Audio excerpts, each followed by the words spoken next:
Darren Aronofsky's Requiem for a Dream is frequently remembered as a brutal portrait of addiction, but beneath his kinetic editing and unrelenting score lies a deeper philosophical drama, the slow transmutation of hope into desperation.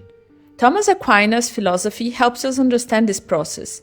Aronofsky's film turns the lives of four Brooklyn dreamers into a meditation on how distorted visions of what is good, magnified through addiction and social delusion, implode into loneliness and decay. Careful, spoilers ahead. In Thomas Aquinas' account, hope is not a vague optimism, but a desire for a good we believe attainable. Despair is its inverse, the collapse of that desire once the good appears impossible. Sarah, Harry, Marion, and Tyrone begin the film in the summer of Aquinas' hope.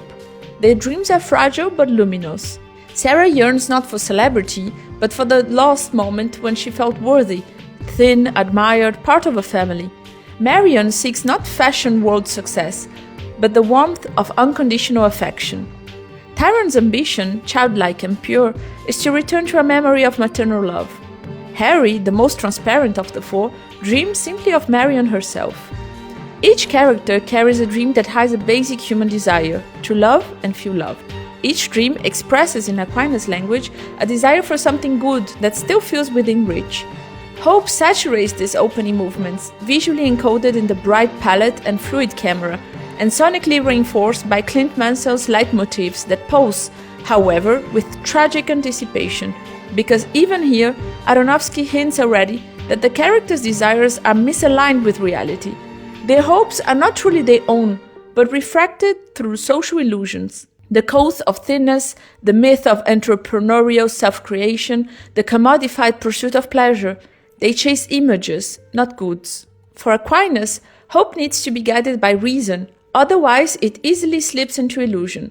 The fall section of Aronofsky's narrative enacts this collapse almost literally. When Sarah's pills, Harry and Tyrone's heroin trade, and Marion's drug-fueled self-soothing cease to deliver what they're looking for, each character confronts, whether consciously or not, the impossibility of achieving what they hoped. Yet, instead of re-evaluating their paths, they continue grasping at the very illusions that have already failed them. This is the essence of desperation as Aquinas defines it, not mere sadness or frustration, but a refusal of reality, unreasonable insistence on means we already know to be destructive. In despair, Aquinas notes, reason is clouded to the point that one regards the possible as impossible. Aronofsky's psychedelic hallucinations, split screens, and rhythm hip-hop montages are formal embodiments of this rupture between reason and desire. Their actions become irrational, frantic, driven not by real hope, but by fear of letting go of that dream. This descent culminates in winter, the season of Aquinas' darkest insight. Despair isolates.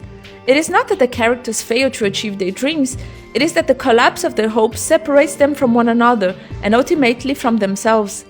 Addiction is the vehicle, but not the essence of their tragedy. Their doom lies in the lonely inward spiral that occurs when desire for love and meaning becomes filtered through fantasies that exclude the real presence of others. Aronofsky's rapid final montage reveals the tragic irony of this journey. They always wanted connection, but their fear and denial drove them into solitude.